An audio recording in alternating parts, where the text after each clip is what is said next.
Bom dia, Igreja Nazareno, graça e paz, bom domingo a todos. A gente está muito feliz de poder falar com a igreja através da tecnologia. A gente está apanhando bastante para ela ainda, mas a gente está muito feliz de manter a igreja viva, apesar do desafio do isolamento, da distância. Eu queria começar pedindo perdão, assim, para a igreja como um todo, principalmente para a juventude, sobre a ausência. A gente, infelizmente, não tem conseguido estar tão perto dos irmãos da igreja como a gente gostaria, mas a gente entende que é tempo da gente fazer todo o esforço possível para conseguir estar junto. E a gente, nas próximas semanas, a gente vai tentar estar em contato com a igreja, estar em contato com os irmãos.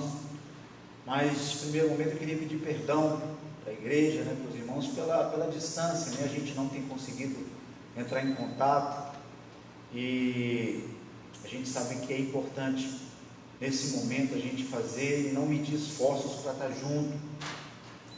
E eu quero dizer, principalmente para a juventude, aí na próxima semana a gente quer trazer algumas novidades, trazer alguns desafios para a gente se manter vivo, se manter ligado e conectado como corpo, em nome de Jesus, amém? Então peço perdão aos irmãos e creio que dias melhores estão muito próximos de vir. A gente tem conversado muito, eu tenho conversado com o pastor G, a gente tem alguns sonhos, a gente está pensando em não medir esforços para tornar a igreja viva cada vez mais, e a gente está pensando em começar alguns conteúdos online para estar alimentando a igreja com a palavra, alimentando a igreja com a verdade e deixando a igreja sempre por dentro de tudo que a igreja está propondo, de todos os eventos que a gente está conseguindo manter mesmo com o distanciamento. Então fiquem atentos aí, toda a Igreja Nazarena. A gente muito em breve vai ter novidades aí, alguns conteúdos que a gente quer manter enquanto a gente estiver nesse isolamento, e também quando tudo voltar ao normal, a gente crê que muitas dessas coisas a gente vai manter, uma outra forma que a gente quer ter de direcionar e alimentar a igreja dando sugestões de alguns conteúdos, de canais no YouTube, de alguns conteúdos que podem estar edificando a igreja, e hoje eu quero estar dando algumas indicações de alguns conteúdos para estar alimentando a igreja nesse período de distanciamento. Os irmãos devem ter visto, o Paulinho, filho do pastor, ele começou com um canal no YouTube, então eu creio que vai ser abençoador, quem conhece o Paulinho sabe que Deus tem dado ele a graça de falar da graça com graça. Então ele está com esse canal no YouTube, semanalmente ele está tendo novidades, então os irmãos fiquem atentos ao canal do Paulinho. E eu queria indicar alguns conteúdos que têm abençoado a minha vida, a vida do Joyce esses dias. E assim, irmãos, a gente quer orientar toda a juventude, toda a igreja a fazer boas escolhas, A gente sabe que muito do que tem alimentado a igreja nesses tempos tem sido via internet, Então cabe a nós fazer boas escolhas nesse tempo. E a gente, como igreja, se vê no papel e na obrigação de dar boas opções, dar boas alternativas para a igreja. Eu e Joyce temos seguido alguns conteúdos, A gente tem sido muito abençoado pela vida do pastor Luciano Subirá. Ele tem um canal, ele tem um ministério, que se chama Orvalho.com, que tem conteúdos em todas as plataformas, Então é uma das dicas que a gente dá para a igreja. A gente segue também os trabalhos do pastor Douglas Gonçalves, do ministério Jesus Cop, que também tem conteúdos abençoadores, principalmente para o público jovem, né, também é uma sugestão que a gente quer dar. Eu queria dar uma sugestão também de um livro, né, que eu estou lendo. É um livro de autoria do pastor Luciano Subirá, um livro que se chama Até que Nada Mais Importe. Foi um livro que eu ganhei de presente do Vaguinho, né, e tem sido um livro que tem me abençoado bastante. Amém? Então, irmãos, só alguns conteúdos que a gente quer estar deixando como opção para a igreja, e dizer que a gente muito em breve quer estar alimentando a igreja, deixando disponível algumas opções, né, de alguns conteúdos. Então fiquem atentos às plataformas digitais da igreja, né, que a gente quer utilizar disso para abençoar a igreja e estar dando alimento espiritual para a igreja através das redes sociais, amém? Então fiquem atentos que em breve nós teremos novidades. Eu estava visitando, né, irmãos, assim, os últimos cultos, né, que eu trouxe a palavra, e eu tinha algumas anotações lá, né, sobre esse período que nós estamos vivendo de isolamento. E eu tinha anotado lá que o nosso último culto presencial aqui na igreja, sem nenhuma indicação de restrição, aconteceu no dia 15 de março de 2020. Então, já faz pouco mais de um ano, né, que a gente está vivendo uma nova realidade, não só como igreja, mas na vida de todo mundo. E essa nova realidade, irmãos, ela vai mudar a nossa vida e a nossa trajetória para sempre. E eu estava fazendo um comparativo, né, dos dados, né, que a gente tinha naquele primeiro momento, e qual é a realidade que a gente encontra hoje. Naquele momento, em março de 2020, a primeira morte confirmada no Brasil havia sido no dia 17 de março, em São Paulo. A primeira morte confirmada em Minas Gerais havia sido no dia 30 de março, né, pouco menos de um ano. E naquele momento o mundo confirmava 229.204 casos da Covid-19 e contabilizava mundialmente 15.368 mortes, isso no mundo. E no final do mês de março, a gente tinha contabilizado no Brasil 4.464 casos da Covid-19 e 150 mortes. Isso há cerca de um ano atrás. E eu acho que nenhum ser humano imaginava que um ano depois, no Brasil, a gente teria mais de 300.000 mortes confirmadas. E alguns dizem, né, que no final desse mês a gente provavelmente terá alcançado aí pouco mais de 400.000 mortes. E uma realidade, irmãos, realmente que nos incomoda, uma realidade que com certeza já atingiu todas as pessoas, né? Não é uma realidade longe de ninguém mais. E infelizmente estamos falando de pessoas que hoje não têm mais recursos, né? A gente tem ouvido falar de cerca de 700 pessoas aguardando uma vaga na UTI. No Rio de Janeiro, né, nós já tivemos cerca de 178 mortes de pessoas que aguardavam por uma vaga numa unidade de tratamento intensivo. Então, uma realidade que provavelmente poucas pessoas imaginavam que nós estaríamos vivendo há um ano atrás. Hoje, a Covid-19 no nosso país se tornou a principal causa de mortes, né? Fazendo um comparativo aí dos óbitos por outras causas, né?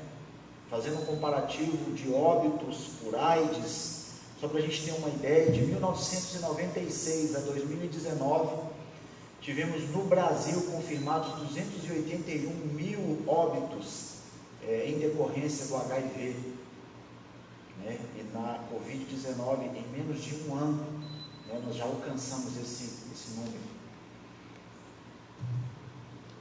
As principais causas de mortes, né, no Brasil hoje, para a gente ter uma ideia: doenças por insuficiências do coração, 171 mil mortes, né? Só por infarto ali, 171 mil mortes no Brasil. Doenças em decorrência da diabetes, 65 mil mortes. Doenças em decorrências de maus, né, neurológicos, né, Alzheimer e outras doenças, 54 mil mortes. E doenças e mortes, né, óbitos por acidentes de trânsito no Brasil. Nós tivemos em um ano aí 44.529 mortes. Ou seja, né, pelos dados informados aí pela CNN Brasil, hoje a Covid-19 é a principal causa de morte no nosso país. O nosso país hoje se tornou o epicentro da Covid-19 no mundo. Isso é muito ruim. E o que eu queria conversar hoje com a igreja, né, eu não quero trazer uma mensagem de morte, porque isso não precisa nem sair de casa para a gente ter, né? Essas notícias, né, essa informação a respeito da notícia ruim já está latente aos nossos olhos, né? Não precisa da gente sair de casa, a gente olhar para o lado, olhar para o jornal, olhar no Instagram, no YouTube. Essas notícias estão nos cercando o tempo todo. Irmãos, mas nós somos um povo que precisa reagir de forma diferente a esse momento. E fazendo uma reflexão sobre esse momento que estamos passando, né, o primeiro ponto que eu quero trazer é que nós estamos vivendo uma nuvem, né, um momento de luto em todo o mundo, né, um momento de tristeza, e que essa tristeza ela tem produzido e gerado sentimentos e reações muito ruins no ser humano. Eu acho que a humanidade tem percebido, talvez, né, o pior de nós mesmos. A gente tem ouvido notícias que nos entristece, né? A elite da população tem tido reações e ações que nos envergonham. Por exemplo, né, a gente tem visto pessoas usando do poder e da influência que tem para conseguir vantagem sobre outros. A gente viu aí escândalos, né, de pessoas que se utilizaram do seu poder aquisitivo, da sua influência social e política para conseguir vantagem, para conseguir se vacinar antes que outros. E isso, irmãos, revela algo que não é novidade, né? Isso é a realidade do ser humano. E muitas vezes isso estava simplesmente escondido, né? Mas estava lá. Isso é a essência do ser. Isso é o que o ser humano, né, a elite, aquelas pessoas que têm potencial de ser resposta para alguns problemas sociais e não são, carregam dentro delas. A gente viu, né, o preço das coisas aumentarem de forma abusiva. A gente viu pessoas que poderiam ser resposta simplesmente se protegendo e usando do seu poder para conseguir se proteger e se sentir seguros. De fato, o amor tem se esfriado.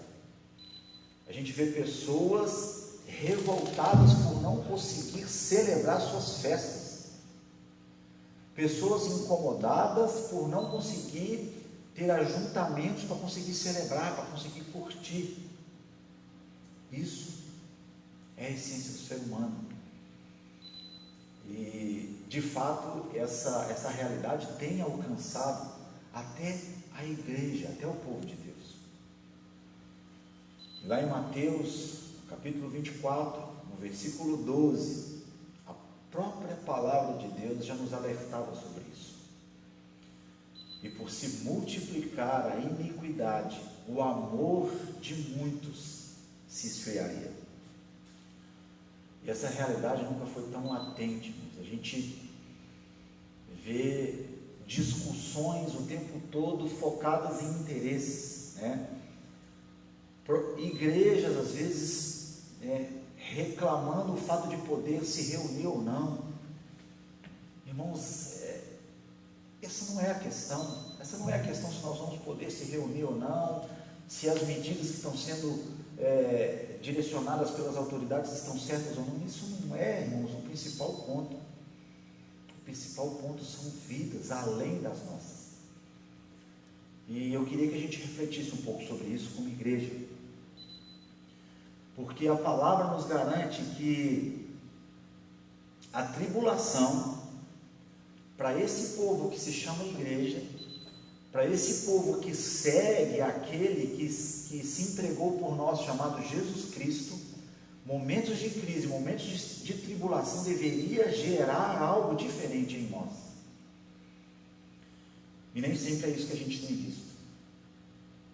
Para aqueles que possuem o Espírito Santo em si, para aqueles que possuem a palavra de Deus como regra de fé, momentos de tribulação, momentos de crise, deveriam produzir algo diferente do que a gente tem visto. E isso, irmãos, não é um momento para acusar ninguém, isso é para a gente fazer uma reflexão para nós. Eu tenho, às vezes, me surpreendido, com o que a crise gera em mim. Lá em Romanos, no capítulo 5, versículos de 3 a 5, diz o seguinte: e não somente isso, mas também nos gloriamos nas tribulações, sabendo que a tribulação produz paciência, e a paciência, a experiência, e a experiência produz a esperança, e a esperança não traz confusão para nós que temos o Espírito Santo habitando em nós, Esse processo de crise, de tribulação, não era para gerar confusão, porquanto o amor de Deus está derramado em nossos corações pelo Espírito Santo que nos foi dado. Irmãos, a palavra deixa claro para nós que momentos de crise, de tribulação, deveria fazer com que nós, aqueles que carregam o Espírito Santo em nós, tivéssemos um contato com o amor de Deus que foi derramado em nós. E muitas vezes a gente vê que não é isso que está acontecendo, A gente olha ao nosso redor e a gente vê pessoas gastando a sua energia para se sentirem seguras. E é momento da igreja se levantar com o caráter daquele que nos chamou.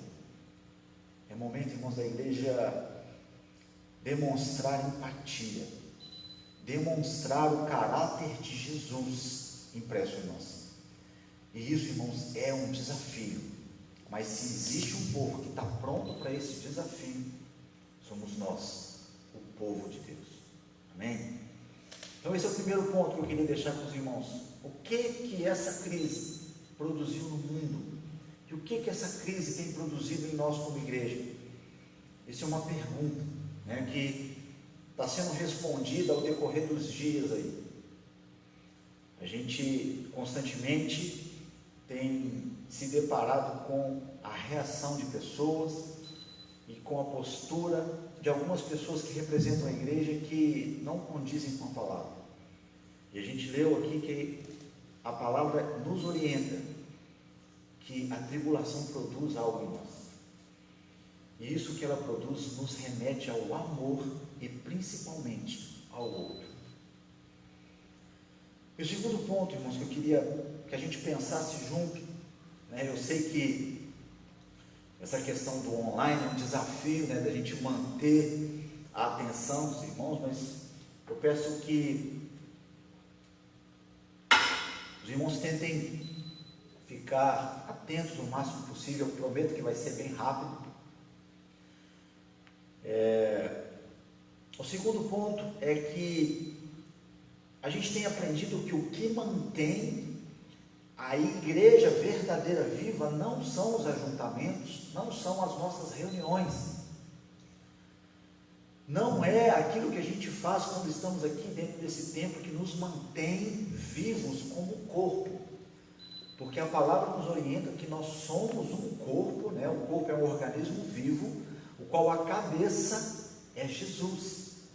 Então, o que mantém esse corpo ativo e vivo não são os ajuntamentos. Portanto, o fato da gente não estar se reunindo não tem o poder de nos manter vivos como igreja. O que mantém a igreja viva não são os ajuntamentos, e sim o vínculo do amor. Irmãos, a gente tem entendido que a gente tem sido preparado ao decorrer dos anos para momentos assim.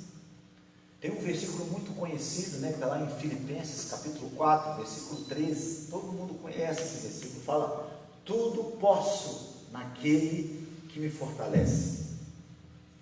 E muita gente usa desse versículo para se encorajar a entender que pode tudo. Mas se a gente olhar o contexto do capítulo 4 de Filipenses, a gente vê que esse tudo posso está ligado a tudo posso suportar.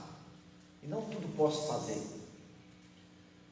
A palavra nos prepara, irmãos, o tempo todo para suportar todas as coisas. E não fazer todas as coisas. Nós temos o poder em Cristo de suportar todas as coisas. E é tempo da gente entender que a igreja é viva. Querendo você ou não, irmão, querendo você fazer parte disso ou não, a igreja viva do Senhor Jesus, hoje, agora, nesse momento, é atuante. E nenhuma tribulação tem o poder de parar a ação de uma igreja viva. E, irmãos, eu não vejo a hora de que a gente possa voltar a reunir pessoas que superaram esse momento. Quando a gente voltar a se reunir como igreja, irmãos, vai ser poderoso. Mas até lá, Deus vai usar desse período para te preparar, para que quando a gente possa se reunir de fato, possa transbordar aquilo que já é vivo em nós. Amém? E essa questão do isolamento social, ele tem afetado a vida da igreja, isso é inegável. Irmãos, é claro da gente perceber em nós mesmos o que essa pandemia, o que o isolamento tem feito com a gente. Pensando na minha realidade pessoal, eu e a minha esposa, nós trabalhamos em serviços essenciais. Nós não paramos em momento algum, desde o início dessa pandemia. Eu trabalho com transporte de cargas, eu trabalho na ferrovia e desde o início da pandemia não parou, foi aumentar a demanda de transporte. A minha esposa trabalha no serviço de saúde pública e em momento algum também ela parou. Mas a gente percebeu nas nossas atitudes, que o medo começou a fazer algo em nós. E naturalmente, a gente se viu impulsionado a mudar a nossa rotina. Mas por que será que a nossa rotina ela se alterou nesses dias? Tem um arqueólogo, o Rodrigo Silva, abençoado, ele falando sobre comportamento humano, ele lembrou de alguns dados, que a gente conhece. Por exemplo, sobre a fome, que cerca de uma pessoa morre no mundo a cada 4 segundos de fome. E essas informações, elas sempre existiram e elas nunca mudaram a nossa rotina. Por quê? E o que nós estamos vivendo agora tem sim mudado a nossa rotina, afetado o nosso comportamento e impactado principalmente na nossa saúde física e mental. Alguns dados aqui sobre o efeito do isolamento social na saúde mental.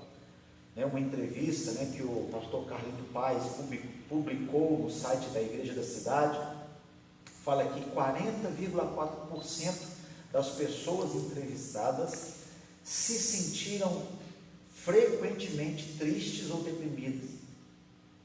52,6% das pessoas se sentiram frequentemente ansiosas ou nervosas. 43,5% das pessoas entrevistadas relataram problemas com o sono. 48% das pessoas tiveram esse problema com o sono pré-existente e agravado com o decorrer dos dias. Ou seja, irmãos, esse período que nós estamos vivendo, ele afetou diretamente o comportamento do mundo e da igreja.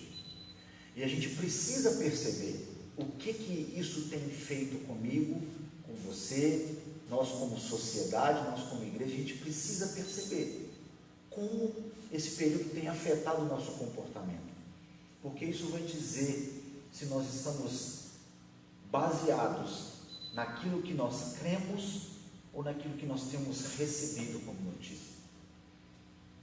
E o título do que eu trouxe para nós aqui como igreja é: aonde está a nossa fé? É momento da gente fazer uma análise e perceber aonde está a nossa fé. E para isso eu queria que a gente pensasse juntos, e como igreja, a gente sente na obrigação de termos atitudes práticas para esse momento, Os números estão aí, são reais, as nossas reações estão aí, elas são reais, cabe a nós perceber o que tem acontecido conosco. Mas e aí, o que nós vamos fazer com tudo isso, com essas informações sobre o que está acontecendo no mundo e o que está acontecendo conosco como igreja, como indivíduo e como sociedade? E aí? Irmãos, o Senhor tem nos direcionado a ter atitudes práticas para esse tempo. E o mais legal é que a Bíblia, a palavra de Deus, tem instruções práticas para esse tempo. E nós como igreja, a gente se vê na obrigação de continuamente orientar os irmãos a quais são as atitudes práticas para esse tempo. E eu queria passar agora a falar um pouco sobre isso, sobre atitudes práticas para esse tempo. Tendo em vista todas essas notícias, todas essas informações, o que fazer com isso tudo? Mas para começar, eu queria ilustrar um pouco do que eu vou falar através de uma descoberta científica que o pastor Douglas Gonçalves relatou em um dos seus vídeos. Eu fiz algumas pesquisas a respeito disso também. A ciência tem estudado muito, e mais do que nunca, sobre o comportamento humano e o que influencia e o que altera o comportamento humano. E a gente tem visto constantes publicações aí sobre hormônios, que alteram o comportamento humano. E é sensacional que cada uma dessas pesquisas, elas mostram e identificam mais que Deus tem um propósito para mim e para você.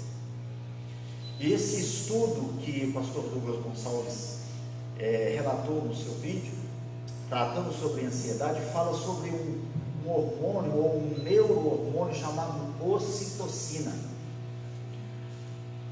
Um hormônio que muitos chamam de hormônio do amor, ou da felicidade, ou do convívio social. E esse hormônio, ele tem atuações periféricas e centrais, ele atua em diversas formas no comportamento humano.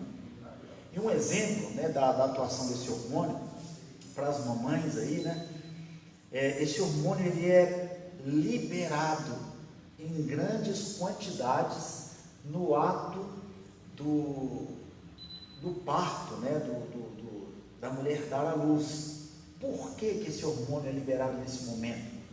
Aí é uma percepção particular minha, né? A mulher passa ali por 9 meses de gestação, né? Que eu sei muito bem que é um desafio para a mulher.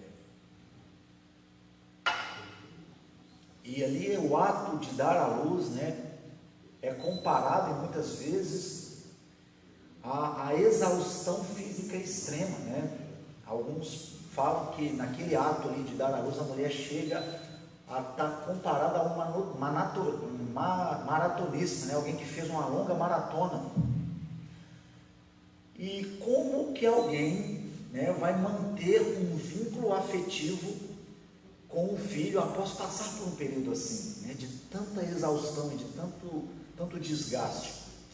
Então eu creio que Deus, em sua infinita sabedoria, fez com que naquele momento fosse liberado um hormônio para que a mãe tivesse, apesar desse período tão difícil, um vínculo tão poderoso de amor com alguém, né? E a ocitocina também, ela está envolvida ali na liberação, né, na lactação da mulher, né, na produção do leite materno. Cara, tão lindo isso. E esse hormônio também, né, ele é liberado em algumas outras situações. Eu achei muito interessante a pesquisa que foi feita, porque os cientistas estavam tentando entender em que momento esse hormônio, essa ocitocina, ele era liberado no comportamento humano. E eles fizeram uma descoberta muito interessante. Eles entenderam que a ocitocina, ela é liberada em grandes quantidades quando o ser humano tinha algumas ações de cuidado social com pessoas que não poderiam retribuir. Ou seja, né, pessoas que ajudavam alguém de alguma forma sem esperar nada em troca. E olha que maluco, não só a pessoa que tinha essa atitude tinha a liberação da ocitocina, mas também aquele que recebia, que era favorecido por essa atitude, também tinha a liberação de grandes quantidades desse hormônio, a ocitocina. E esse hormônio, ele gera um prazer, ele gera um vínculo afetivo e social com as pessoas que estão vivendo esse momento. E pasmem, mais do que a pessoa que teve esse ato, como a pessoa que recebeu esse ato, tem a liberação desse hormônio e tem um vínculo entre si nesse ato, mas também quem assiste, quem presencia um ato de favor a alguém que não pode retribuir, também tem esse hormônio liberado e participa desse vínculo social. Olha que loucura, né? E isso me remete ao comportamento que o Senhor espera de nós. Quem é o nosso exemplo de alguém que o tempo todo teve atitudes em favor de pessoas que não poderiam retribuir? Nós temos o exemplo maior de por que as multidões seguiam Jesus. Porque quando as pessoas presenciavam alguém tendo um ato de favor, em favor de quem não poderia retribuir, as pessoas tinham em si esse hormônio liberado e tinham um vínculo com essa pessoa de Jesus, por mais que ele não representasse nenhuma segurança, irmãos. Jesus tinha a figura de alguém que não representava segurança para ninguém, né? Hoje o mundo celebra aí, né, o domingo de Ramos, né, a entrada triunfal de Jesus, uma semana antes dele ser crucificado. E a gente sabe que ele não veio como um rei que as pessoas esperavam, com pompa, com glória, com um poder visível. Jesus não representava alguém que visualmente oferecia segurança, mas mesmo assim multidões o seguiam. Por quê? Além de verem os sinais que ele fazia, eles entendiam, cara, esse homem faz algo por alguém que não pode retribuir. Isso é totalmente contrário à nossa realidade, à nossa sociedade. E isso, irmãos, até hoje, quando a gente lê a respeito do que Jesus fez por mim e por você, algo acontece hormonalmente em nós e gera um vínculo, um desejo de fazer parte disso. Isso está muito ligado à paternidade. A gente entende que tem algo além de nós, acima de nós, que quer o nosso bem. Isso é poderoso. Irmãos, e tem um segredo poderoso nisso aí. Nós somos o corpo de Cristo hoje. E nós somos aqueles que vão, através das atitudes em momentos de crise, despertar vínculos sociais nas pessoas que estão vivendo em crise. Através de atitudes, não pensando em nós, mas pensando no outro. Cara, é muito lindo quando a gente lê lá em Filipenses. Se você quiser abrir a sua Bíblia, tá? Depois eu vou passar aí os endereços do que eu tenho trago aqui. Até agora eu mencionei aí Mateus 24, capítulo 12, mencionei Romanos 5, e agora Filipenses, capítulo 4, versículo 6 em diante. Olha o que diz, como é que é poderoso. Alegrem-se sempre no Senhor. Novamente direi, alegrem-se. E aqui Paulo estava escrevendo para a igreja de Filipos, né, uma igreja que estava presenciando desafios tremendos que Paulo estava vivendo, perseguição, prisão, dor, e ele orientava essa igreja a se alegrar. Seja a amabilidade de vocês conhecida por todos. Ou seja, eu sei que o momento é difícil, o momento é de medo, mas em vez de se esconder, eu quero que a amabilidade de vocês seja conhecida por todos. Olha a instrução de alguém que estava sendo perseguido, preso e maltratado. E olha o que ele dizia: perto está o Senhor. Não andem ansiosos por coisa alguma. Ou seja, a ansiedade já era algo que era real para a igreja primitiva, a igreja do primeiro século. A igreja que estava falando de um Jesus que deu instruções recentes para eles, né? Mas a perseguição gerava medo, gerava angústia, e isso gerava ansiedade. E Paulo instruía: olha, eu sei que é a ansiedade, mas não caminhem, não andem baseados nessa ansiedade, mas em tudo, pela oração e súplica, e com a ação de graça. Aqui que está algo tremendo, que nós, como o corpo visível de Jesus hoje, precisamos entender. E é legal que Tomé, né, trouxe uma palavra no domingo passado falando sobre ociosidade, né, para a gente tentar ser produtivo mesmo em tempo de crise. Como é maluco que a palavra nos instrui a ter ações de graça mesmo em momentos difíceis. E eu imaginava que a ação de graça não era agradecer a Deus, não, mas aqui a palavra é agir com graça. E a gente tem um exemplo, né, da graça de Deus sobre nós, que é um favor imerecido, é agir por alguém que não pode retribuir. E isso vai gerar algo, vai gerar vínculos. A própria ciência tem entendido que quando alguém tem uma atitude por alguma outra pessoa que não pode retribuir hormonalmente, algo acontece que gera vínculos. Irmãos, a igreja, nesse período, está sendo chamada para agir. Eu sei que nós estamos vivendo momentos de medo. Eu tenho um filho em casa que tem, para quem nos conhece, né, assim, uma restrição sobre a questão respiratória. No momento eu vivi o medo, mas hoje, toda vez que esse medo, essa ansiedade visita o meu coração, eu declaro as promessas a respeito do meu filho. E me disponho a ter ações de graça a favor de outras pessoas que estão vivendo ansiedade. Eu tenho familiares, né? Minha mãe, ela tem algumas questões de saúde que precisa de cuidado, né? Mas mesmo assim, eu tento não andar ansioso, eu tento ter atitudes, ações de graça. E Filipenses continua falando: apresentem os seus pedidos a Deus. Então tenham ações de graça, apresentem essa ansiedade, esse medo, os seus pedidos a Deus, e a paz de Deus, que já habita em vocês, igual a gente leu em Romanos, que excede todo entendimento, a paz de Deus, que excede as informações, as notícias, as crises, as pandemias, guardará os seus corações e a sua mente em Cristo Jesus. Então, a primeira atitude prática, irmãos, que a palavra nos orienta em meio de crise, é levar a nossa ansiedade a Ele, levar a nossa ansiedade ao Senhor em oração e súplica. E quando a gente fizer isso, igual a gente viu lá em Romanos,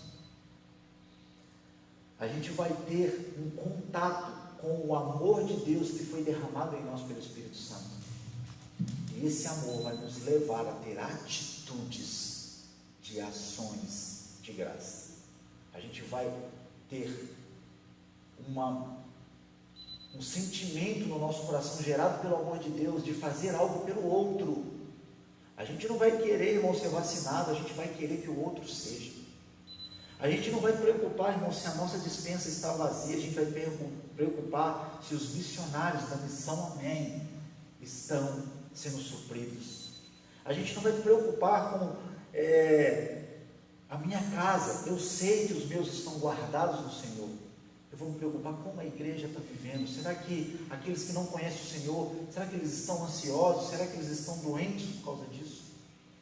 Quando a gente entra em contato com o amor de Deus que já habita em nós, há em nosso coração um desejo de agir em favor do outro, que é totalmente o contrário que a gente tem visto na ação do homem em meio a essa pandemia.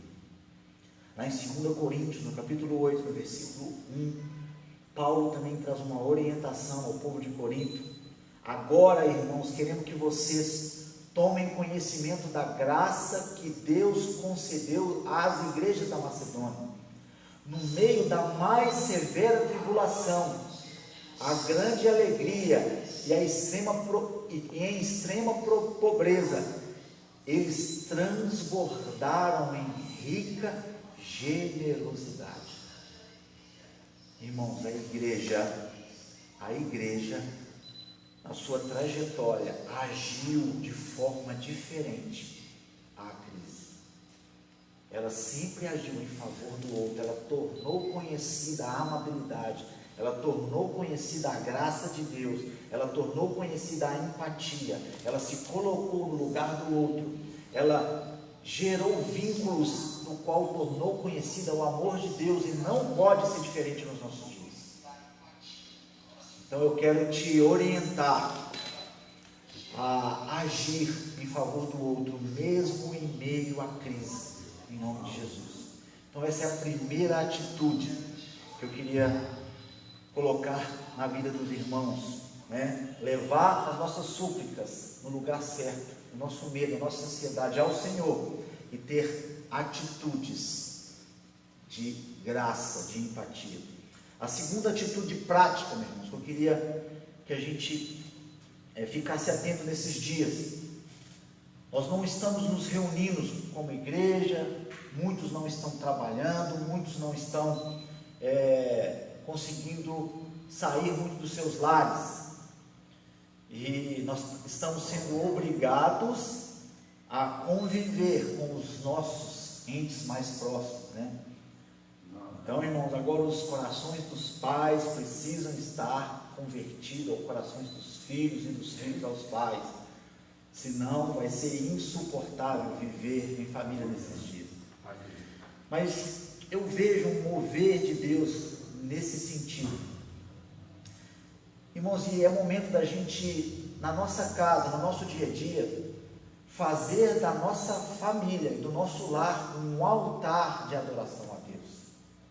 É uma oportunidade única de nós mudarmos os nossos hábitos, de nós conhecermos os nossos filhos e deles nos conhecerem, e da gente fazer conhecido o amor de Deus. É momento, irmãos, não da gente bater o recorde de séries do Netflix que a gente assiste. Isso não é problema, irmãos. Eu tenho assistido série, até com os meus filhos, com a minha esposa, é legal. Mas não foi para isso que o Senhor reservou esse tempo para nós. Aproveite esse tempo para orar junto com a sua família. Esses dias eu tenho feito isso, colocado música lá em casa com os meus filhos, a gente sai cantando pela casa, a gente sai declarando em família o que o Senhor é para nós. Cara, isso é poderoso. É tempo de a igreja ter altares de adoração ao Senhor em cada um dos lares. É tempo da gente fazer escolhas abençoadas. Irmãos, a gente está comendo demais, não é? A gente está nesses dias comendo mais do que devia, né?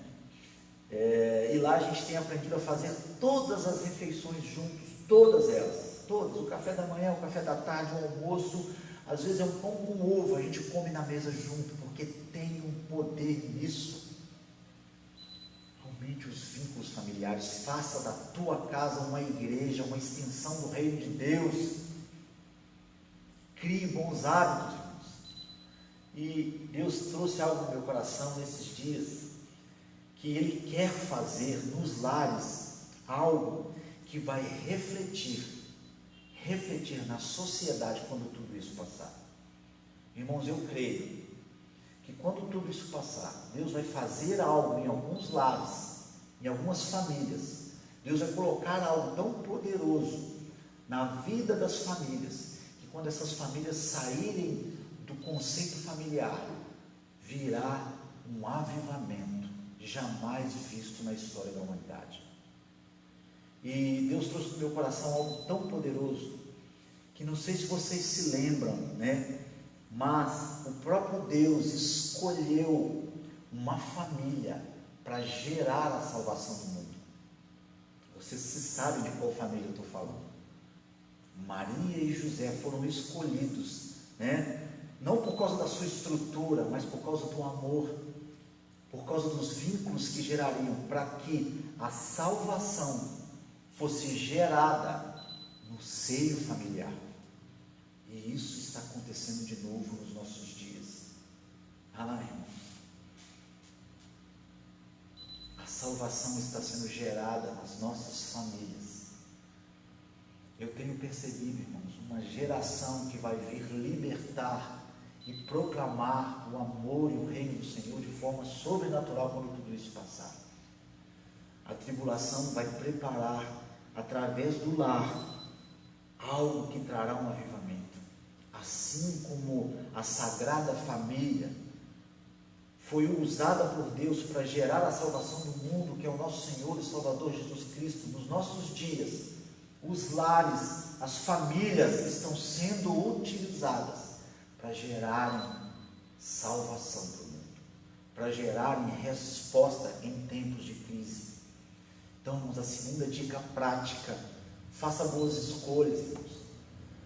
Você não está vivendo esse tempo de isolamento para bater o recorde de séries, de tempo na televisão, de livros, de cursos que você vai fazer. Não, isso é tudo legal, mas use esse tempo para gerar um milagre na sua família.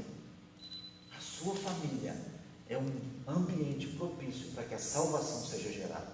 Amém? Faça boas escolhas, reforce os vínculos com seu filho, faça as refeições juntos, conte histórias, desligue essa televisão e levante um altar.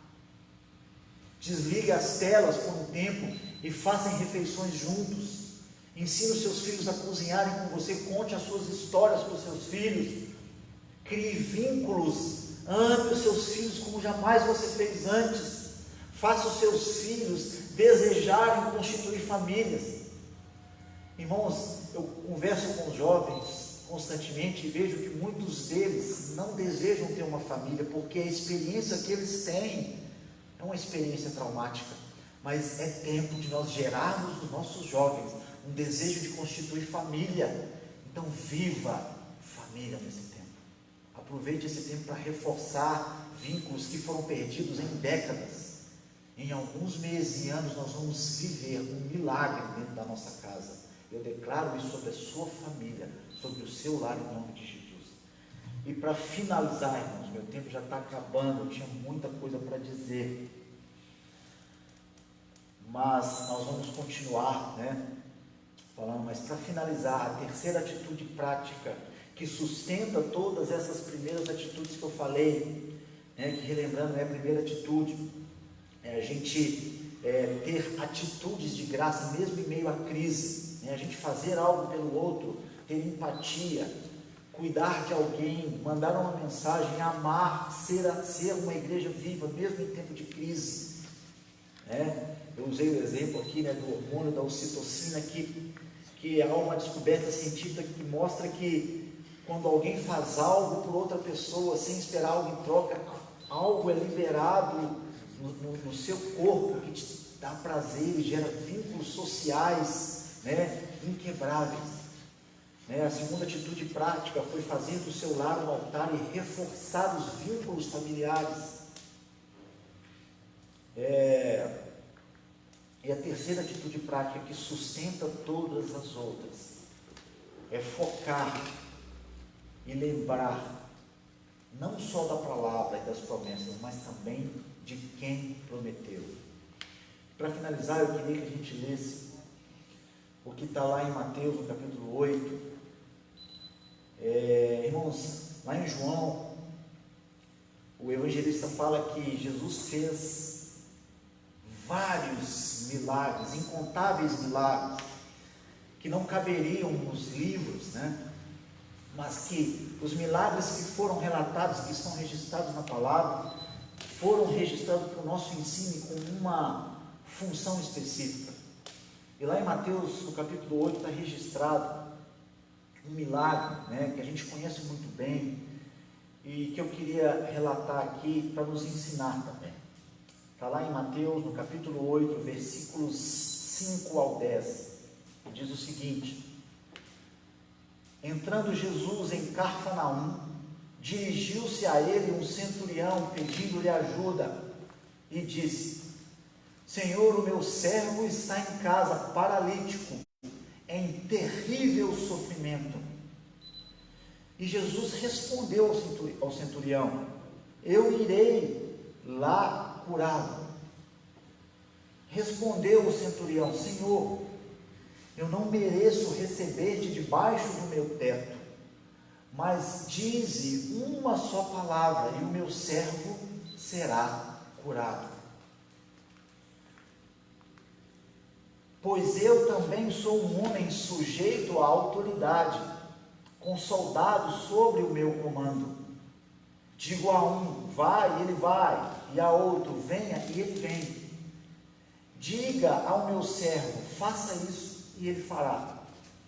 Ao ouvir isso, o próprio Jesus admirou-se e disse aos que o seguiam: digo-lhes a verdade, não encontrei em Israel ninguém com tamanha fé, ou com uma fé tamanha.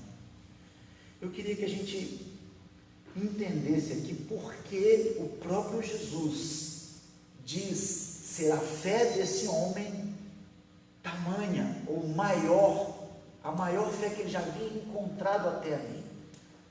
E ele diz que ele não encontrou fé desse jeito nem em Israel. E eu queria que a gente entendesse aqui princípios que o próprio Jesus declarou. Esse centurião era uma figura de autoridade no meio que ele vivia, e ele conhecia um princípio de autoridade, e ele sabe que uma palavra de autoridade, ela tem poder quando a autoridade de quem ordena é reconhecida.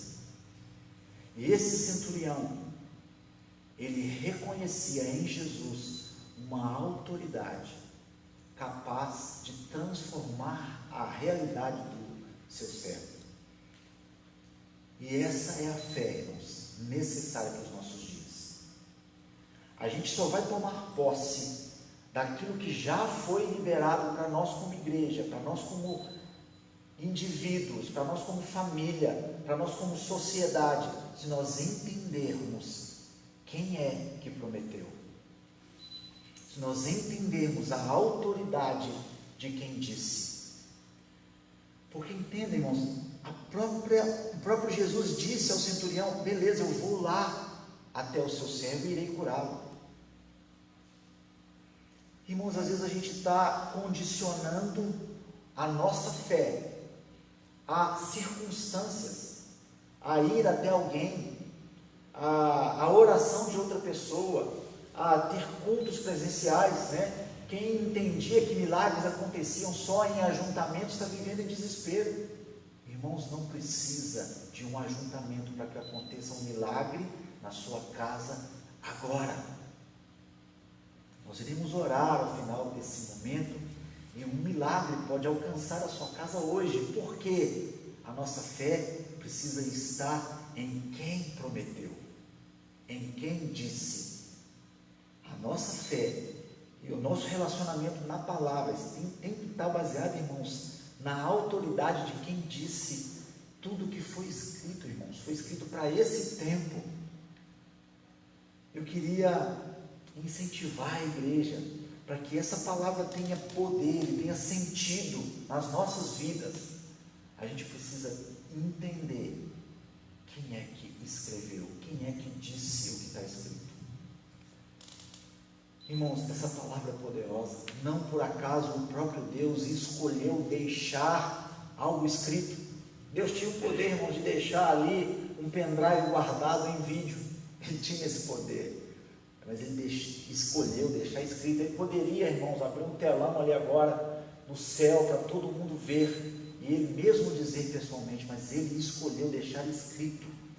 E lá no Salmo 138, no versículo 2, diz que Deus exaltou acima de todas as coisas o seu nome e a tua palavra. Irmãos, Deus deixou algo escrito, mas tudo que ele deixou escrito só vai ter poder se a gente entender quem foi que disse. As promessas só farão sentido se a gente entender quem foi que prometeu. Então, nesses dias, irmãos, o foco não é mais na promessa, em quem prometeu. A palavra só vai mudar a minha e a sua vida se a gente entender quem foi que deixou escrito, quem foi que deixou registrado isso. E tudo que foi escrito para o nosso ensino foi escrito. As promessas para esse tempo, irmãos, já foram escritas.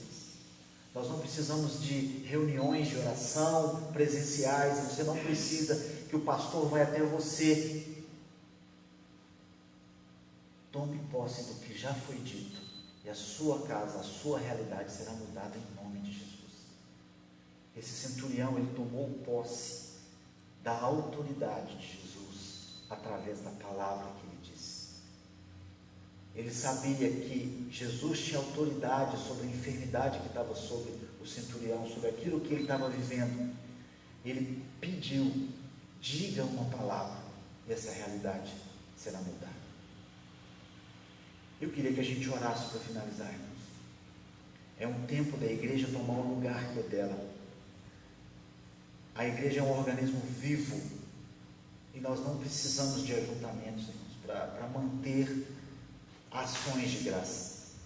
Milagres vão continuar acontecendo, porque a palavra já foi liberada. O poder está em quem disse, e esse alguém é presente na minha e na sua vida, em nome de Jesus. Então, a minha oração é para que nós nos levantemos como igreja, irmãos. Eu não sei o que você está vivendo, não tenho ideia, mas eu sei quem sabe. Eu tenho vivido hoje desafios que vão de encontro à minha fé. Em breve, eu e minha esposa estaremos dando testemunhos do que o Senhor tem feito na nossa família. Nós temos desafiado, irmãos, eu posso dizer a respeito de fé. Não porque a minha fé é tão grande como a desse homem, mas eu tenho sido desafiado todos os dias a viver a fé, a viver a palavra, mas conhecendo aquele quem disse. A palavra, irmãos, é de Deus, por isso ela é poderosa. A promessa, ela é de Deus, por isso ela pode mudar a minha e a sua vida. Amém? Então, como igreja, eu queria orar por você essa manhã, crendo naquele quem disse, crendo naquele que nos alertou que viria tempos assim, crendo na palavra que é viva e eficaz para mudar a minha e a sua realidade, crendo naquele que disse que os lares seriam utilizados para mudar a realidade do mundo. Irmãos, nunca foram os templos o plano de Jesus, sempre foram os lares. Então, irmãos, é um tempo único para a gente viver um milagre na nossa casa, e a partir da nossa casa a igreja impactar no mundo. Então eu queria que você, aonde você estivesse, desligasse tudo. Eu sei que está quase na hora de preparar o almoço aí, mas desliga tudo. Desliga tudo. Eu queria orar por você. Eu queria orar pela sua casa.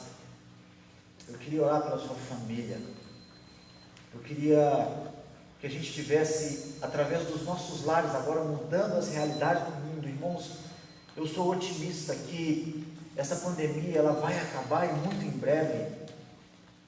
Essa pandemia ela vai acabar e muito em breve. E antes de orar, eu queria falar para os irmãos que aqueles que querem contribuir, que querem ofertar, a gente tem nas nossas redes sociais forma de fazer isso, tá? A gente tem orado pelas famílias, né, pastor? Quer falar sobre a fé?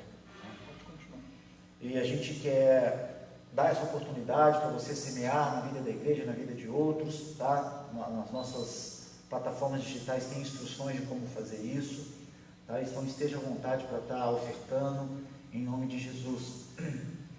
E você onde estiver, a gente queria que, como a palavra nos orienta, lá em Filipenses ao Senhor, eu sei que tudo isso que nós estamos vivendo, irmãos, né, nós perdemos recentemente o nosso pastor, né, mas, irmãos, ele deixou semente em nós que tem frutificado. E há uma lei no mundo espiritual, que quando a semente cai em terra, ela morre antes que a vida que havia dentro dela brote. E nós vamos viver nessa igreja algo sobrenatural, porque a semente plantada caiu em boa terra, e essa semente ela entregou a sua vida, e a vida que havia dentro dessa semente, assim como foi em Jesus, muitos achavam que ali era o fim, mas a vida que havia em Jesus, na sua morte, veio frutificar, criar milagres que vai alcançar várias gerações. Então, irmãos, eu não sei o que você está passando, nós temos irmãos vivendo enfermidades, vivendo com medo, irmãos que têm fragilidades no seu corpo, na sua saúde, estão vivendo com medo constantemente. Irmãos, a paz que excede todo entendimento vai invadir a tua casa nessa manhã. Irmãos que estão desempregados, no qual os seus recursos financeiros já se esgotaram e não conseguem enxergar como vai ser amanhã. Tem se preocupado com o aumento do preço das coisas, irmão, o Senhor virá com provisão, mesmo em tempo de escassez, da forma que você não imagina. Igreja, se levante como igreja provedora, se levante como alguém que vai ser a resposta de Deus na vida de outros. Se levante em nome de Jesus. Vamos orar. Pai, nós te agradecemos pela tua palavra, te agradecemos pela tua santa palavra, Senhor Jesus, que é poderosa para transformar a realidade. Nós carregamos a tua palavra em nós, Pai. Essa palavra só fará efeito se nós nos lembrarmos e tivermos fé em Ti, naquele quem prometeu, naquele quem disse que há uma paz que excede o entendimento, que irá guardar os nossos corações e a nossa mente em Cristo Jesus. Pai, eu quero declarar em cada família nessa manhã, Pai, famílias que estão vivendo com medo, famílias que estão sem poder agir, Deus, que a graça do Senhor invade esses lares com cura nessa hora, que a graça do Senhor invade cada lar nessa hora com cura, com provisão, com resposta, em nome de Jesus. Irmãos, você vai experimentar de uma paz que não vai ter entendimento, você não vai entender por quê, porque é a paz que vem do alto. Crie, por isso falei. A palavra do Senhor, ela é viva. Você não precisa que alguém vá na tua casa, porque já foi dito a teu respeito. Você não precisa vir num culto de milagres para que o milagre aconteça na sua casa. O milagre já foi declarado através da boca de Jesus e foi registrado na sua palavra. Então viva os milagres na sua casa, em nome de Jesus. Irmãos, virá resposta sobre a sua vida financeira. Irmãos, virá resposta de emprego. Mesmo em meio à crise, você vai encontrar uma solução, você vai encontrar uma forma de conseguir recursos para a sua casa. E Deus vai trazer resposta na sua mente para que você tenha sabedoria para gerar recursos para a sua família. Irmãos, Deus tem colocado provisão na sua mão nesses dias para abençoar outras famílias. Então abençoe outras famílias. Se Deus tem te dado recurso mesmo em meio à crise, tenha ações de graça, irmãos. E nós vimos que acontece um milagre quando nós dispomos dos nossos recursos para pessoas que não podem nos retribuir. Nós não somos destes para que esperamos algo em troca. Nós somos daqueles que oferecem aquilo que temos, porque sabemos que esse é o caráter daquele que nos chamou. Então, em nome de Jesus, igreja, seja atuante hoje. Abençoe financeiramente, abençoe com seus recursos, abençoe quem estiver ao teu redor. Seja resposta de Deus nesses dias. Que a igreja se levante como resposta, e essa resposta gerará vínculos extraordinários. Pai, em nome de Jesus, eu oro pelas famílias, pelas relações familiares nessa manhã. Pai, que os filhos, Pai, possam olhar para os seus pais e admirarem os seus pais nesses dias. Deus, que os seus pais possam compartilhar da vida de Deus que eles carregam aos seus filhos. Pai, que possam ser levantados altares, Senhor Jesus, nos lares nesses dias. Que possam ser levantados, Senhor Jesus, altares das famílias nesses dias. Que milagres possam ser gerados nos lares nesses dias. Que possam, Pai, famílias possam ser escutadas pelos vizinhos com a oração que ecoa das famílias. Que os louvores entoados nos lares possam chegar das famílias que não conhecem o Senhor, e milagres possam acontecer. Deus, que a salvação que o Senhor tem para o mundo possa ser gerada nas famílias. O Senhor escolheu um lugar, Pai, para que a sua salvação fosse gerada, que a sua geração fosse criada, que a sua salvação fosse desenvolvida. Esse lugar, Pai, é a família. Restaure os lares nessa manhã, restaure as famílias nessa manhã, em nome de Jesus. Que milagres possam acontecer através das famílias, em nome de Jesus. Pai, nós como igreja sabemos que nós somos o teu corpo e queremos declarar, Pai, sobre a nossa igreja vida. Eu declaro vida sobre a nossa igreja. Se levante, igreja, em nome de Jesus. Você sabe fazer algo para abençoar vidas, então faça. As suas dificuldades, as suas dores, os seus medos não podem impedir que você seja boca e instrumento de Deus. Faça. Pai, em nome de Jesus, Deus, levante, Pai, a tua igreja aonde ela estiver. Eu oro, Pai, pelas autoridades. Eu oro pela cidade de Sabará. Que esses números, Pai, reduzam pelo poder da tua palavra. Pai, que as vidas que têm sido confirmadas, Pai, a contaminação, tem uma recuperação sobrenatural, mesmo se elas não estiverem em uma unidade de tratamento intensivo. Que haja recuperação, Senhor, que haja cura. Deus, em nome de Jesus, Pai, que muito em breve o Brasil possa responder, Pai, a tudo que o mundo tem esperado dessa nação. Que essa nação possa se recuperar dessa pandemia de forma espantosa, em nome de Jesus. Pai, eu oro, Senhor Jesus, para que essa pandemia possa sim, Pai, produzir aquilo que o Senhor pode produzir em nós: amor, graça, vida. Pai, eu creio, Pai, nessa igreja que será levantada após essa crise, porque assim tem sido, Deus. E o Senhor nos preparou para respondermos à crise com amor e com graça, porque fiel é aquele que prometeu. Fiel é aquele que prometeu. Visita os lares nessa hora. Visita os leitos de hospital nessa hora. Visita as enfermarias. Visita as UTIs nessa hora, em nome de Jesus. Visita as UPAs, as UBS, os hospitais particulares. Visite, Pai, aqueles que estão enfermos em casa. Traz fôlego de vida. Fôlego de vida. Visita a minha casa, o meu lar. Guarde os meus nessa hora, Pai. Guarde a minha família em Ti. Eu creio, Pai, em Ti e na Tua palavra. E como igreja nós declaramos, em nome de Jesus, que a graça salvadora, a comunhão do Espírito Santo visite a sua casa, visite esse leito de hospital, em nome de Jesus. E que a igreja se levante como corpo vivo daquele que é capaz de transformar essa realidade, em nome de Jesus. Em nome de Jesus. Deus abençoe sua vida, Deus abençoe sua casa, em nome de Jesus. Amém. Queridos, eu quero aproveitar o momento e estar dizendo que os irmãos que tenham as suas ofertas e que não estão tendo a condição de depositar ou de enviar para nós, pode entrar em contato com a Cristina, que ela vai estar procurando buscar essas ofertas, porque as nossas contas não param, as nossas contas continuam correndo. Então os irmãos estejam com seus corações continuando generosos como sempre foram e continuem nos abençoando.